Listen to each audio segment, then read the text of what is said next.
Thưa các anh chị, sau khi đã cùng nhau đọc sách Samuel quyển thứ nhất và quyển thứ hai, thì hôm nay ta nói đến sách Các Vua quyển thứ nhất, mà từ chương 1 đến chương 11. Các anh chị đã đọc riêng ở nhà rồi, đã cầu nguyện, đã suy niệm, rồi hơn nữa gặp nhau lại còn chia sẻ trong nhóm nữa. Thế ở đây tôi có một vài cái gợi ý với mục đích là để giúp cho các anh chị hiểu cái cuốn sách Các Vua cho nó rõ hơn, và một vài điểm nhấn ở trong 11 chương đầu của sách Các Vua quyển thứ nhất, coi như là của quyển thứ hai luôn. Thế trước hết là chúng ta có một cái nhìn tổng quát. Đôi khi nhắc lại những điều mà tôi đã nói từ những cuốn sách trước. Mục đích là để cho nó khỏi quên, và đồng thời để tạo cái sự liên tục. Mình thấy được cái mối liên hệ giữa các cuốn sách ở trong bộ Thánh Kinh. Thế bây giờ con nhớ là lúc mà học về sách Sáng Thế đó, tôi có nói là không phải chỉ một người viết sách Sáng Thế hay là sách Xuất Hành, mà có nhiều nguồn văn. Có nhớ là có mấy nguồn không? Đấy. Có người thì 2 này, có người thì 4 này. Mấy? Có 4 nguồn văn. Ai nhớ giỏi nữa là 4 nguồn văn này người ta viết tắt bằng những từ gì, chữ gì? E này, rồi gì? Ravis, mình cứ viết Y cho nó dễ nhá. Rồi gì? P, rồi gì nữa? D. E là cái gì vậy? Elohis. Ở trong nguồn văn này, khi nói về Thiên Chúa thì người ta dùng từ Elohim. Viết tắt là như vậy. Rồi cái nguồn văn thứ hai đó là cái gì? Ravis. Người ta nói về Thiên Chúa bằng từ Gia-vê. Rồi nguồn văn thứ ba mà ta viết tắt là P đó là, đấy, đúng rồi, ta gọi là tư tế. Và nguồn văn mà ta viết tắt là D đó là đệ nhị luật. Có 4 nguồn văn. Thế thì bây giờ tôi bỏ đi 3 cái nguồn văn đầu này, ta giữ lại D thôi, đệ nhị luật. Cái truyền thống đệ nhị luật này nó được thể hiện ở trong những cuốn sách mà lớp chúng ta đã học dọc dài mấy tháng này. Bắt đầu là sách đệ nhị luật. Có nhớ không? Đệ nhị luật là một sách nằm ở trong bộ Ngũ Thư, sách đệ nhị luật. Sau đó ta đọc sách Joshua, rồi lớp đã học luôn cả sách 1 và 2 Samuel, và bây giờ đến 1 và 2 Vua. Tất cả nó đều nằm ở trong truyền thống đệ nhị luật. Những cuốn sách này, cái này là tôi không có bắt học thuộc lòng đâu. Nhưng mà như tôi đã nói là tôi thêm chất liệu để các anh chị thấy cái vấn đề nó rõ hơn khi mình đọc những cuốn sách ở trong bộ Thánh Kinh. Thế thì những cuốn sách này nằm ở trong truyền thống đệ nhị luật. Vậy thì cái truyền thống đệ nhị luật là gì? Hay ta có thể gọi là cái chủ đề thần học ở trong truyền thống đệ nhị luật là gì? Ta sẽ thấy cái chủ đề này được lặp đi lặp lại này. Thiên Chúa nhân lành. Chúa nhân lành cho nên Chúa ban cho dân của người nhiều ơn lắm. Hết ơn này đến ơn khác. Nhưng mà đang khi Thiên Chúa nhân lành như vậy đó thì dân lại phạm tội. Họ không trung thành với giao ước mà họ đã ký kết với Thiên Chúa. Họ bỏ Thiên Chúa để chạy theo những thần ngoại giáo. Phạm tội. Và khi dân phạm tội như vậy đó thì Thiên Chúa nổi giận. Và Ngài tuyên phạt dân của Ngài.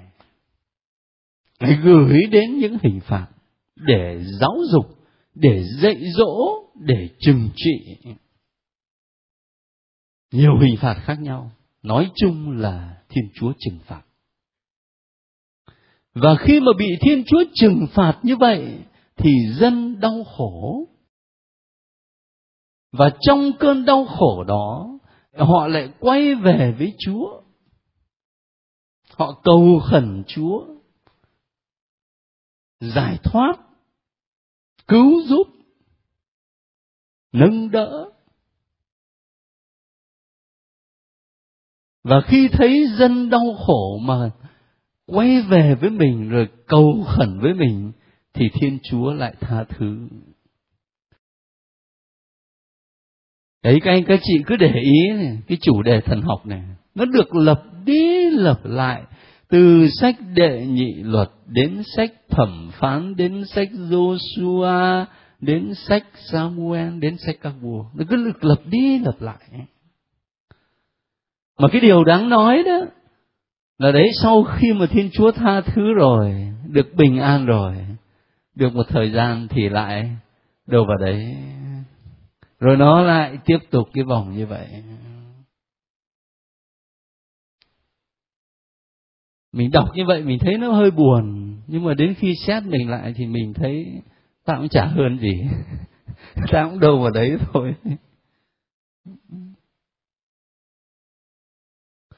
Cho nên tôi nhớ có một cái câu chuyện của Đại sư Vivekananda. Ông ấy đi giảng, ông ấy có nhiều cái câu chuyện lý thú lắm. Trong đó có cái câu chuyện tôi nhớ đại khái thế này. Có cái anh nông dân, anh nghèo. Và vì nghèo cho nên anh ấy ước mơ giàu sang. Thế thì đang khi anh ấy ước mơ như vậy đó, thì anh mới đến hỏi một nhà hiền triết rằng bây giờ tôi nghèo quá mà tôi ước mơ, mà tôi được cái này được cái kia, không biết làm cách nào. Nhà hiền triết mới nói với anh thế này: tôi có thể giúp anh được, nhưng mà tôi nói cho anh biết trước thế này, chỉ sợ là anh không có đủ ước mơ thôi. Mà trời ơi, tưởng cái gì chứ, còn cái chuyện ước mơ thì thế nào cho nó cùng được. Ông cứ cho tôi cái lá bùa đó đi là tôi cảm ơn rồi. Thế là nhà hiền triết đó mới cho lá bùa, cho một câu thần chú. Anh ấy về anh niệm một cái thì tự nhiên là có cái con quỷ nó to lớn đấy này, nó hiện lên ngay. Nó bảo bây giờ nhà ngươi cần cái gì ta làm ngay, nhưng mà ta báo cho biết trước, nếu mà không có đủ việc cho ta làm đó là ta giết chết người luôn. Anh này ung dung lắm, bảo dễ như bỡn, làm cho ta một ngôi nhà đẹp hơn nhà của nhà vua. Vừa nói xong có 3 giây nó xong rồi.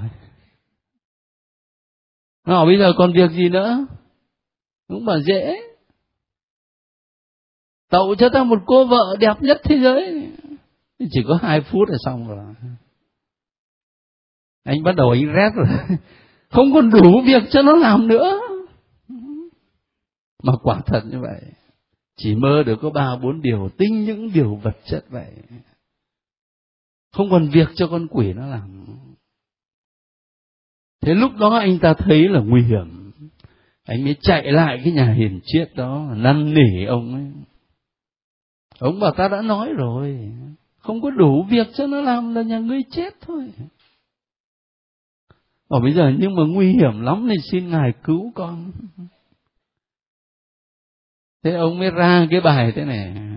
Bây giờ về nói với nó là uốn cho nó thật thẳng cái đuôi con chó.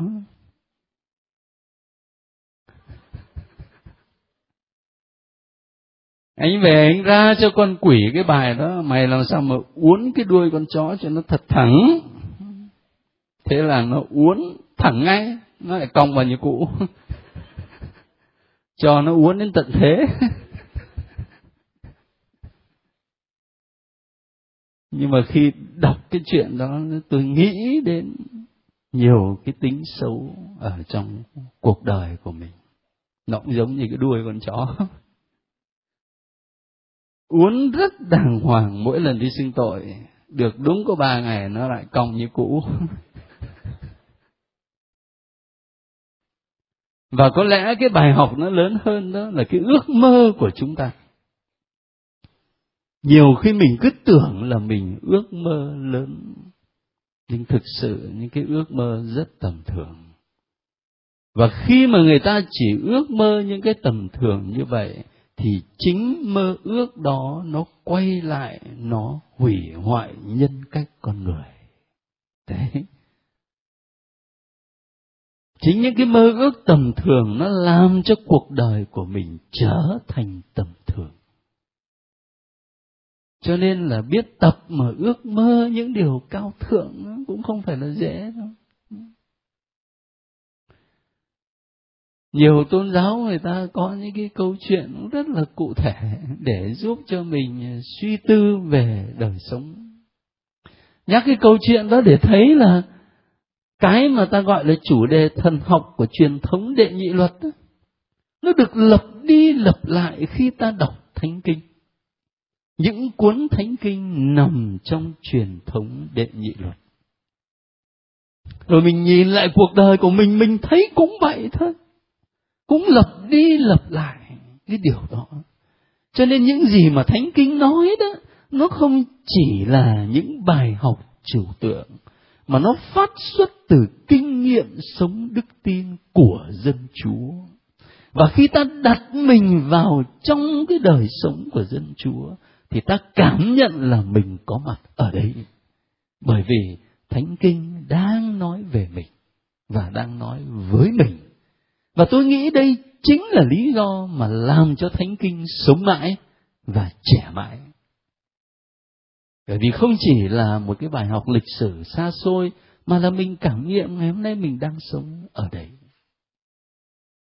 Thế đây là một cái nhìn tổng quát về truyền thống Đệ Nhị Luật mà 2 cuốn sách các vua là thành phần. Bây giờ cụ thể hơn đi vào sách các vua này, có một vài chi tiết tôi muốn gợi ý ở đây để các anh chị nắm rõ hơn.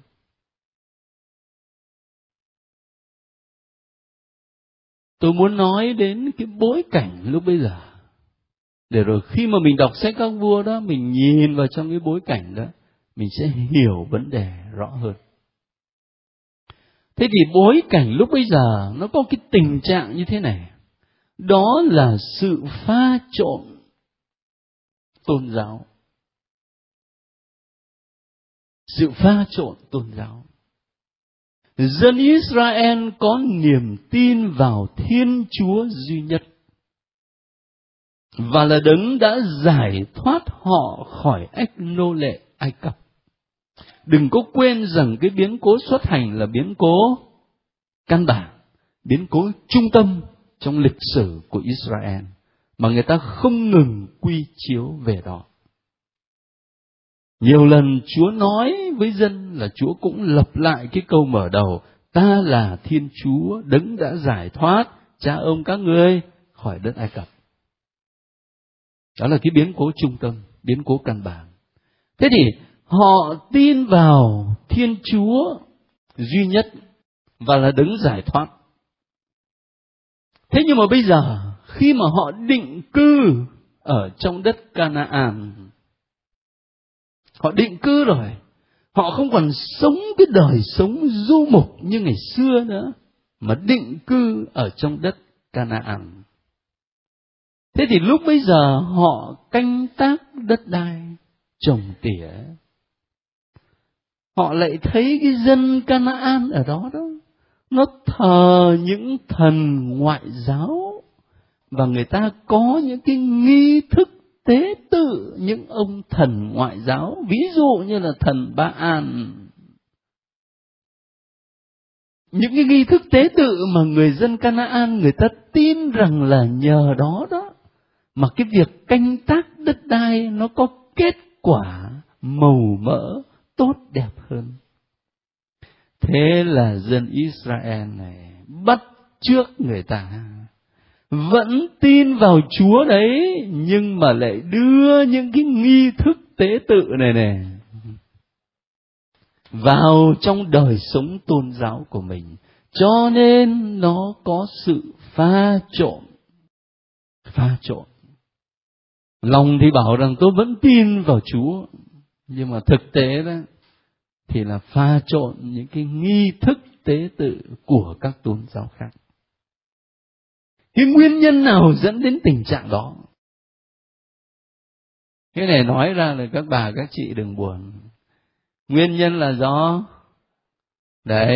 nguyên nhân là do những cuộc hôn phối dị giáo. Con trai Israel lập gia đình với con gái Canaan. Và những người con gái đó người ta vẫn theo tôn giáo cũ của người ta, rồi người ta tác động lên ông chồng. Thế là dẫn đến cái tình trạng pha trộn. Thế cho nên ở trong sách Giô-su-a có một chỗ kết án về những cuộc hôn nhân dị giáo. Tôi nói điều này để chúng ta suy nghĩ về chính mình ngày hôm nay. Khi mà ta nói đến cái sự pha trộn tôn giáo, có lẽ không nhiều đâu, nhưng mà ngày hôm nay hình như cũng có những người Công giáo tin vào Chúa nhưng mà vẫn thờ ông địa. Hình như là phải đặt ông địa ở chỗ cửa hàng ấy thì bán nó mới đắt, phải không? Rồi hình như là cũng buổi sáng đó là cũng thắp nhang khấn, rồi cũng quay là 8 phương tứ hướng gì đó. Rồi ai mà đến mua hàng đầu tiên đó mà nó không có được tốt ấy, thì đâu cũng đốt giấy, đốt vàng mã gì đó để mà xua cái gì. Có đấy chứ đâu phải là không đâu, thấy không? Bởi vì mình bảo rằng thì mình thì vẫn tin Chúa, nhưng mà cái chuyện này thì mấy ông thần kia ông hay hơn. Thì mình xét lại coi là mình nói như thế có được không, hay chỉ là ngụy biện thôi. Rồi thêm một cái chuyện nữa, khi mà ta nói cái bối cảnh lúc bây giờ đó, nguyên nhân dẫn đến tình trạng pha trộn tôn giáo của người Israel trong đất Canaan là do những cuộc hôn nhân dị giáo. Ngày hôm nay thì ta gọi là hôn nhân khác đạo. Đây là một vấn đề lớn chứ không phải nhỏ. Mà chuyện đó thì chúng ta cũng phải hiểu, bởi vì hoàn cảnh xã hội nó thay đổi. Ngày xưa mình sống với nhau trong một lũy tre làng, toàn là Công giáo hết. Dù những anh chị em mà người Bắc ở đây này di cư vào trong Nam thì cũng ở tập trung vào một chỗ, xóm mới chẳng hạn, Chí Hòa chẳng hạn, Hố Nai chẳng hạn, Gia Kiệm, 80-90% Công giáo. Tôi cứ nhớ mãi cái lần tôi đi giảng tĩnh tâm ở Gia Kiệm, 4 giờ sáng mà giảng tĩnh tâm cho giới trẻ, mà 3 giờ rưỡi thì là cha đã cho phát loa rồi. Và đến 4 giờ ra nhà thờ, đứng ở trên cung thánh nhìn xuống là đầy hết tất cả, mà ăn mặc đồng phục răm rắp. Nó rõ ràng là một cái bối cảnh của một cái vùng toàn Công giáo. Nhưng mà từ 5-10 năm nay, ta thấy hoàn cảnh xã hội nó biến đổi. Một anh thanh niên không còn ở trong cái vùng đất 80-90% Công giáo nữa, mà bạn thanh niên đó lên thành phố đi học, là sinh viên, lên thành phố đi làm công nhân. Bị bứng ra khỏi cái môi trường 80-90% là Công giáo, để sống ở cái môi trường thành phố. 100 người thì chỉ có 10 người Công giáo thôi. Khi cái hoàn cảnh xã hội nó biến đổi như vậy, thì không lạ gì mà các bạn gặp người bạn đời của mình, người mà mình yêu không phải là Công giáo mà là ngoài Công giáo. Chuyện đó nó dễ xảy ra. Giáo hội Công giáo không có cấm, nhưng giáo hội Công giáo ước mong là hai vợ chồng đồng đạo với nhau. Ước mong là bởi vì cái việc mà hai vợ chồng cùng tôn giáo nó ảnh hưởng lớn đến đời sống gia đình. Khi mà hai người cùng chia sẻ một cái nhìn về đời sống. Tôi xin lỗi lấy một cái chuyện rất nhỏ thôi, cái quan niệm về vấn đề phá thai đã khác rồi. Chưa nói những chuyện khác. Rồi thì khi mà sinh con cái là vấn đề giáo dục con cái hết sức là quan trọng, mà chồng thì lại muốn một đằng, vợ thì lại muốn một nẻo, khó rồi. Rồi chúng ta đang thấy cái đề tài là thông truyền đức tin cho con cái, sao mà thông nổi, sao mà truyền nổi, rất khó. Cho nên giáo hội Công giáo không có ngăn cấm, bởi vì tôn trọng lương tâm mỗi người, nhưng mà ước mong hai vợ chồng chia sẻ cùng một niềm tin tôn giáo. Đã chia sẻ với nhau thân xác này, đã chia sẻ với nhau cái tình yêu này, đã chia sẻ với nhau cái dự phóng đời sống, thì tại sao không thể chia sẻ với nhau cái chiều sâu nhất của tâm hồn, đó là đức tin. Chính cái chiều sâu đó liên kết vợ chồng với nhau chặt chẽ hơn. Thế trên lý thuyết là chúng ta không hề ngăn cấm, nhưng mà ước mong thôi. Còn trong thực tế thì giáo hội vẫn cho phép, gọi là cái gì? Phép gì? Phép chuẩn. Giáo hội vẫn cho. Và điều này thì tùy mỗi giáo phận, nó tùy cái môi trường. Chẳng hạn như Sài Gòn đó thì là cho phép chuẩn nhiều. Nhưng mà tôi biết một vài địa phận lân cận đây là rất khó, rất khó. Nhưng mà ngay Đức Hồng Y khi mà Ngài ký giấy chuẩn thì Ngài cũng nói rằng Ngài cũng giao cho tòa án hôn phối. Tòa án hôn phối dựa vào các xứ đưa giấy tờ lên, rồi điều tra thêm một chút, rồi gửi lên cho Đức Hồng Y ký thôi. Nhưng mà Ngài nói Ngài ký mà nhiều khi Ngài cũng không có an lòng. Bởi vì vấn đề không phải chỉ là cho phép, mà vấn đề là cái đời sống của gia đình đó trong tương lai sẽ như thế nào về mặt đức tin. Trong thực tế là đã có rất nhiều đôi hôn phối mà được phép chuẩn như thế, sống với nhau 1-2 năm, nhiều khó khăn. Chồng thì một đằng, vợ thì một nẻo. Lúc đầu thì anh ấy còn hứng khởi để anh chở đi lễ, nhưng mà được vài tháng thì anh hết hứng rồi. Rồi đến vài tháng nữa thì anh bắt đầu anh cằn nhằn, lễ với lại suốt ngày, việc nhà không lo, cứ chúa với bà. Thế là bắt đầu có chuyện rồi. Chúng tôi đã nghe nhiều. Đó là thực tế. Cho nên là khi nói đến cái bối cảnh của dân Israel ngày xưa này, cái tình trạng pha trộn tôn giáo mà nguyên nhân đó là hôn phối dị giáo, thì chúng ta nghĩ cho chính mình ngày hôm nay. Hóa ra chuyện của mình bây giờ nó không phải là chuyện mới. Mà chuyện của mình đã được nói ở trong Thánh Kinh từ lâu lắm rồi. Và cũng là cái bài học cho mình.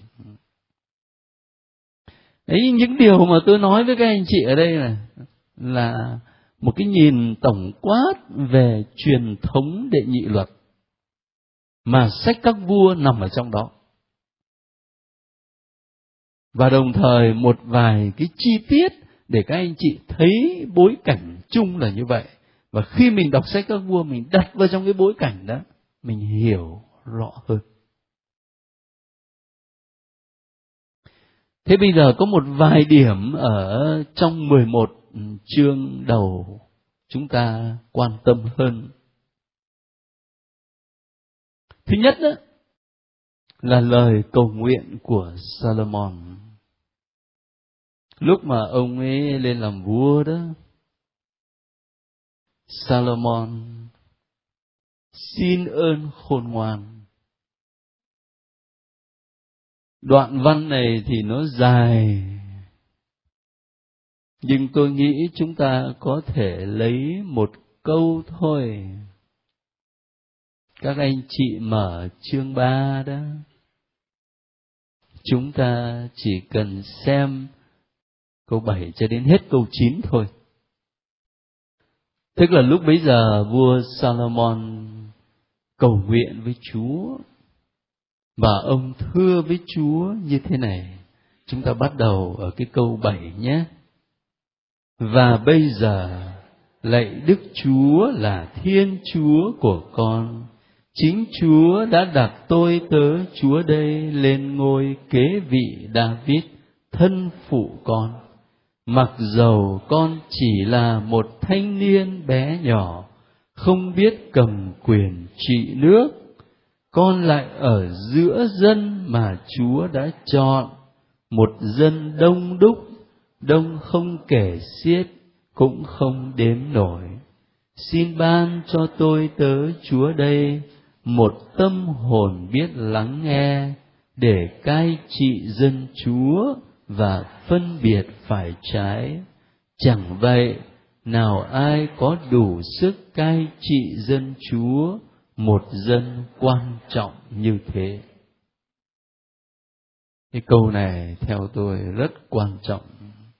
Không phải là vì chúng ta làm vua, mà vì chúng ta là cha mẹ, vì chúng ta là những người có trách nhiệm với người khác. Nó rất là quan trọng. Ở trong cái câu của cầu nguyện của Salomon, nó thể hiện điều này, sự khiêm tốn. Các anh chị thấy không? Ông ấy thưa với Chúa này: con chỉ là một thanh niên bé nhỏ, không biết cầm quyền trị nước, mà con lại ở giữa một dân đông đúc, đông không kể xiết, đông không đếm nổi. Ông khiêm tốn. Ông nhìn nhận trước mặt Chúa rằng mình là một con người bé nhỏ, mà dân Chúa thì đông đảo như thế. Làm sao mà có thể cai trị? Cho nên ta học được với Salomon cái điều này. Thái độ căn bản mà mình cần phải có mỗi khi cầu nguyện, đó là sự khiêm tốn. Có ai trong lớp nhớ cái câu chuyện mà Chúa Giêsu kể về hai người lên đền thờ cầu nguyện? Nó nằm ở trong tin mừng nào? Luca, đúng rồi. Hai người lên đền thờ cầu nguyện. Một người biệt phái và một người thu thuế. Thì anh biệt phái thì anh nhìn lên và anh vỗ ngực, anh thưa với Chúa là: lạy Chúa đây này, Chúa nhìn vào con đây này, con ăn chay mỗi một tuần 2 lần, con đóng thuế thập phần, con giữ các thứ lề luật đầy đủ, chứ con không giống cái thằng kia.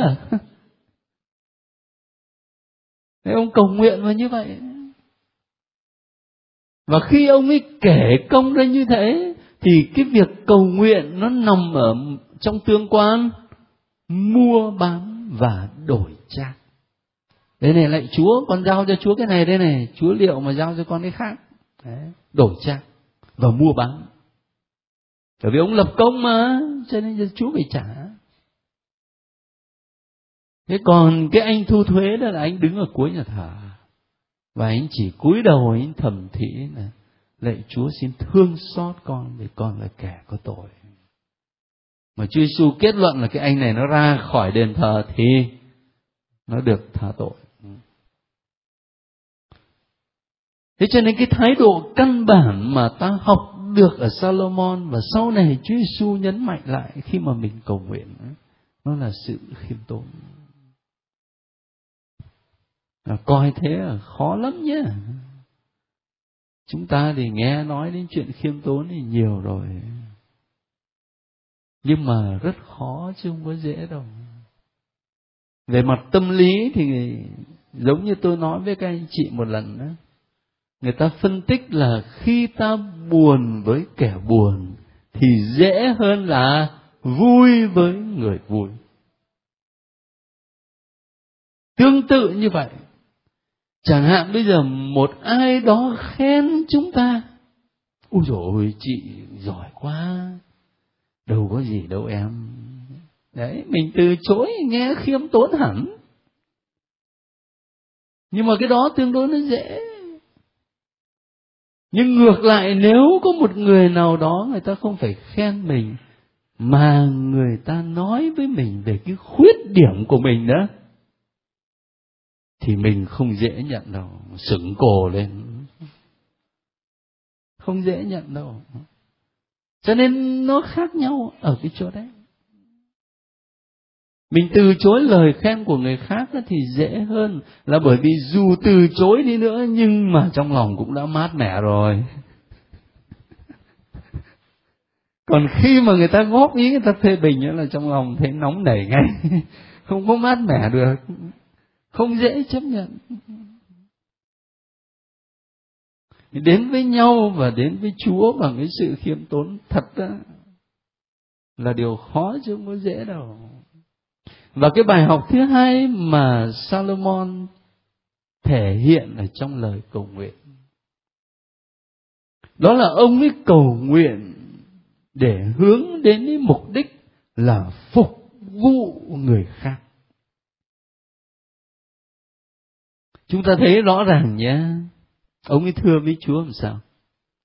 Xin ban cho tôi tớ Chúa đây một tâm hồn biết lắng nghe, để cai trị dân Chúa và phân biệt phải trái. Cai trị dân Chúa và phân biệt phải trái là để ông ấy phục vụ dân.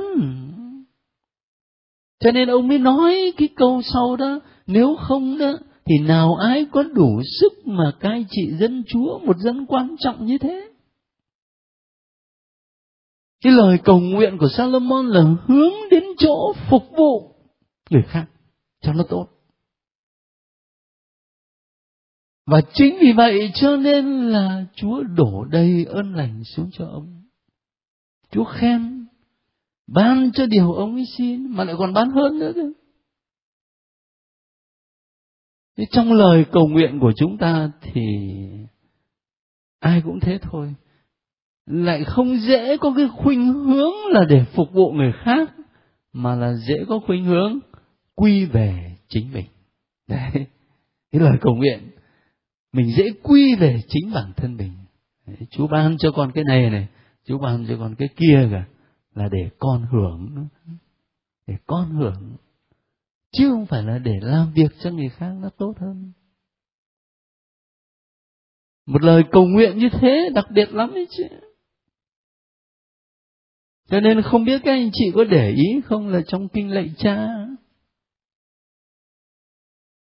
trước khi Chúa Giêsu dạy chúng ta thưa rằng xin Cha cho chúng con hôm nay lương thực hàng ngày, thì trước đó là Ngài đã dạy mình cầu nguyện cho danh Cha cả sáng, nước Cha trị đến, ý Cha thể hiện dưới đất như trên trời.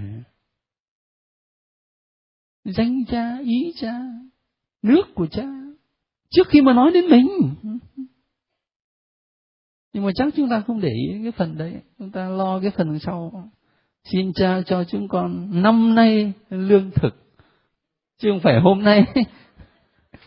Xin cả năm chứ không á. Tôi ăn cơm với lại mấy phe La San đó là tôi thấy có cái điểm hay lắm. Là trước khi ăn cơm đó là các ngài đọc kinh, nhưng mà chỉ đọc từ cái phần là xin Cha cho chúng con hôm nay lương thực hàng ngày. Đọc cho đến hết.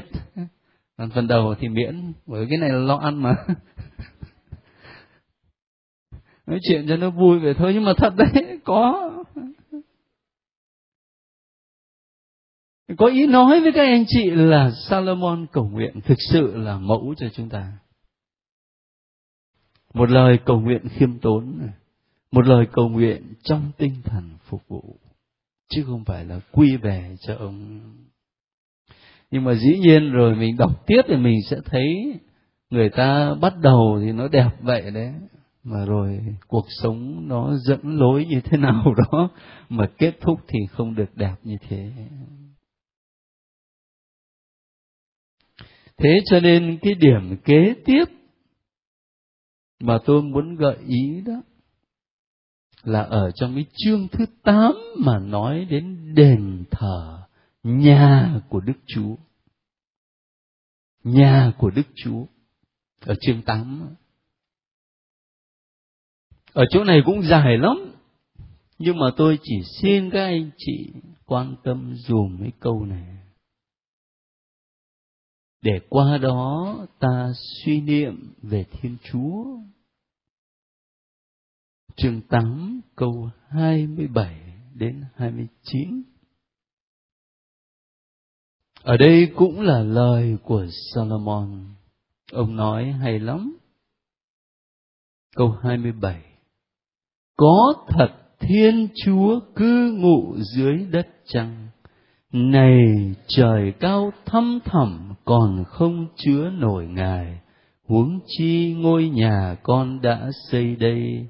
Lạy Đức Chúa, Thiên Chúa của con, xin đoái đến lời tôi tớ Chúa cầu xin khẩn nguyện, mà lắng nghe tiếng kêu cầu của tôi tớ Ngài dâng trước tôn nhan hôm nay. Xin Ngài để mắt nhìn đến ngôi nhà này đêm ngày, nhìn đến nơi này, vì Ngài đã phán danh ta sẽ ở đây. Xin Ngài lắng nghe lời nguyện tôi tớ Ngài dâng ở nơi đây. Có thật Thiên Chúa cư ngụ dưới đất chăng? Trời cao thăm thẳm còn không chứa nổi Ngài, huống chi ngôi nhà con đã xây đây. Câu tuyệt vời. Ở đây chúng ta thấy lộ ra một cái ý niệm mà trong thần học Công giáo nói về Thiên Chúa là đấng siêu việt và nội tại. Nghe nó hơi có vẻ khó hiểu chút. Thiên Chúa siêu việt, nhưng mà đồng thời là đấng nội tại. Siêu việt như là chúng ta nghe thấy Solomon diễn tả đó. Trời cao thăm thẳm còn không chứa nổi Ngài. Và đồng thời nội tại, nhưng mà Chúa lại ngự ở trong ngôi nhà này. Thế thì về mặt tự nhiên đó, người ta không thể nào hiểu được. Thiên Chúa siêu việt thì Thiên Chúa phải siêu việt, chứ mà sao mà có thể nội tại được. Thiên Chúa siêu việt bởi vì Ngài là đấng tạo dựng cả đất trời. Nhưng mà làm sao Ngài lại có thể nội tại, Ngài ở trong cái nhà thờ được? Chuyện phi lý. Đấy, cái cách nhìn của con người tự nhiên, cái cách nhìn vật chất là như vậy. Thiên Chúa vĩ đại như vậy thì làm sao mà Thiên Chúa ở trong cái nhà thờ được?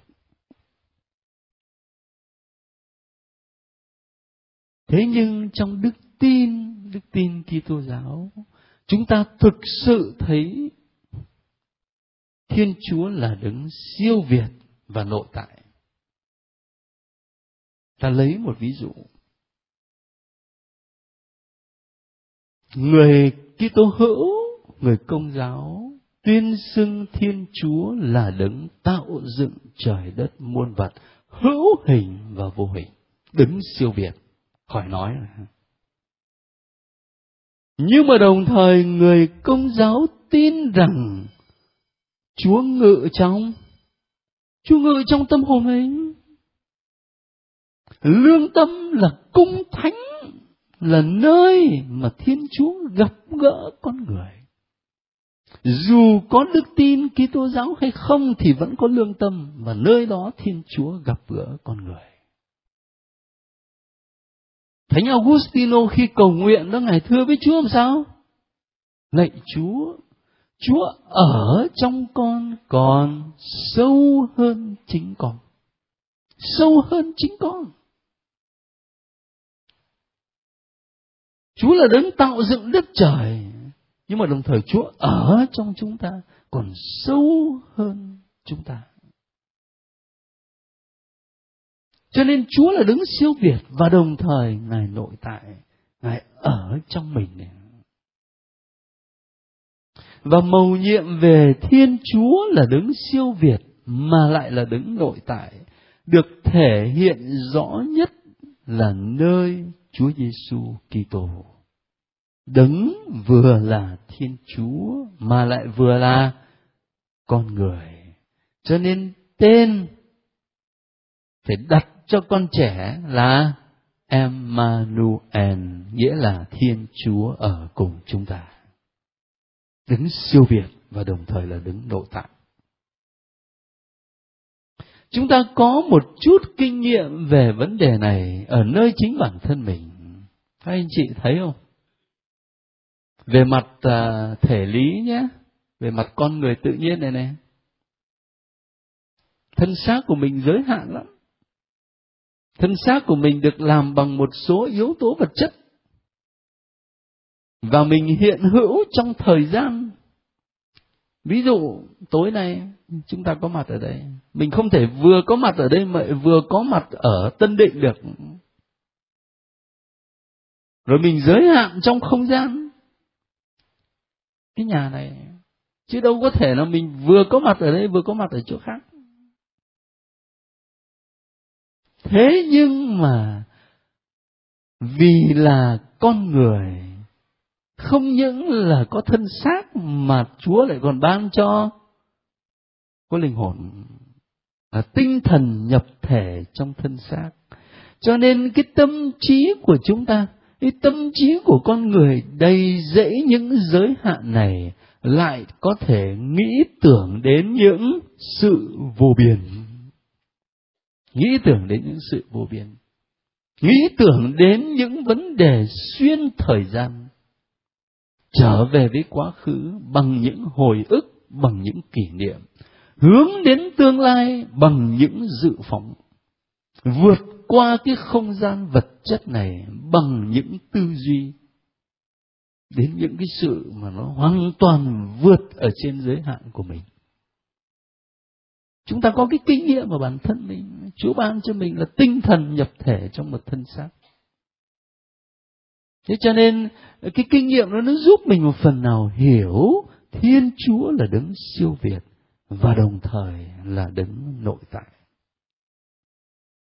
Cái ý thức này giúp cho mình sống đức tin. Không phải chỉ lúc vào trong nhà thờ mới là lúc gặp Chúa. Dĩ nhiên cái lúc đó rất quan trọng. Nhưng mà chúng ta phải tập để gặp Chúa mọi nơi, mọi lúc.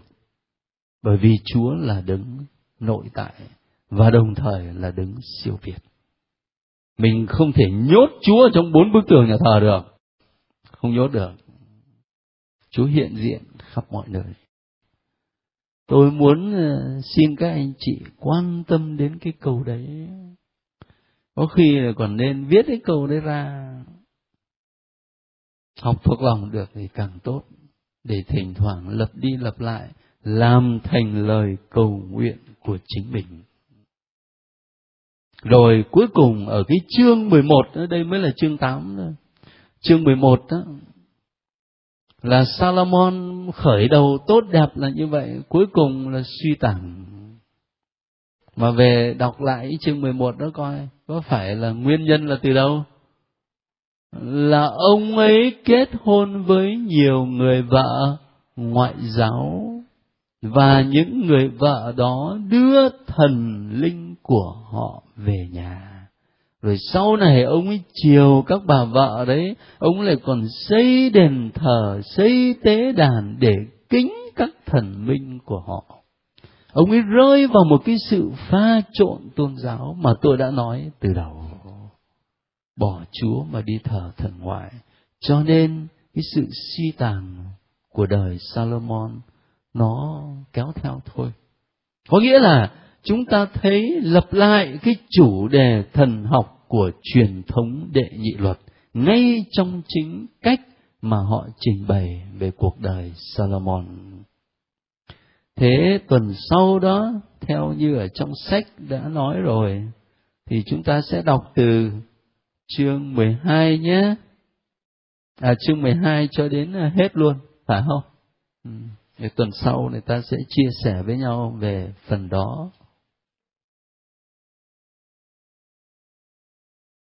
Rồi cuối cùng ở cái chương 11, ở đây mới là chương 8 nữa.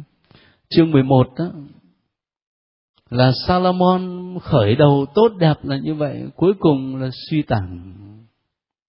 Mà về đọc lại chương 11 đó coi, có phải là nguyên nhân là từ đâu?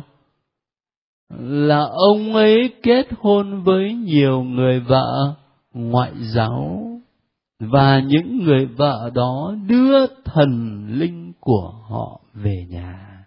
Rồi sau này ông ấy chiều các bà vợ đấy, ông lại còn xây đền thờ, xây tế đàn để kính các thần minh của họ. Ông ấy rơi vào một cái sự pha trộn tôn giáo mà tôi đã nói từ đầu. Bỏ Chúa mà đi thờ thần ngoại. Cho nên cái sự suy tàn của đời Salomon nó kéo theo thôi. Có nghĩa là chúng ta thấy lặp lại cái chủ đề thần học của truyền thống Đệ Nhị Luật ngay trong chính cách mà họ trình bày về cuộc đời Salomon. Thế tuần sau đó, theo như ở trong sách đã nói rồi, thì chúng ta sẽ đọc từ chương 12 cho đến hết luôn, phải không? Tuần sau người ta sẽ chia sẻ với nhau về phần đó. Thánh Lễ TV trân trọng cảm ơn quý vị đã quan tâm theo dõi và đăng ký kênh. Kính chúc quý vị luôn được mạnh khỏe, bình an trong Chúa và Mẹ. Xin chào và hẹn gặp lại quý vị trong các video tiếp theo.